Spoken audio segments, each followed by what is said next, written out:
యాక్చువల్‌గా నాకైతే అస్సల చాలా అంటే చాలా ఎమోషనల్‌గా ఫీల్ అవుతున్నాను నేను. ఎందుకు అంటే, నేను నిజంగా ఆ పేరెంట్స్ పడే బాధను అస్సల తట్టుకోలేకపోయాను. నాకైతే ఈ రోజుకొచ్చి 10 డేస్ నుంచి అయితే అసలు నైట్ నేను పడుకుండేదాన్ని కాదు. యాక్చువల్‌గా నేను ముందుగానే రీచ్ అవుదాం అనుకున్నాను. కానీ నాకైతే మాత్రం అమ్మవారి మీద హార్ట్‌ఫుల్‌గా నమ్మకం ఉన్నది.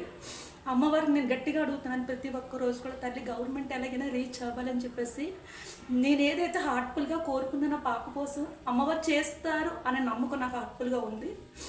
ఈరోజు అదే జరిగింది కాబట్టి గవర్నమెంట్కి వందనాలు తెలుపుకుంటున్నాను. కాబట్టి చాలా చాలా చాలా పెద్ద థ్యాంక్స్ అండి. ఎందుకంటే ఒక్క చిన్న పాప ప్రాణాన్ని కాపాడినందుకు చాలా ధన్యవాదాలు తెలుపుకుంటున్నాను.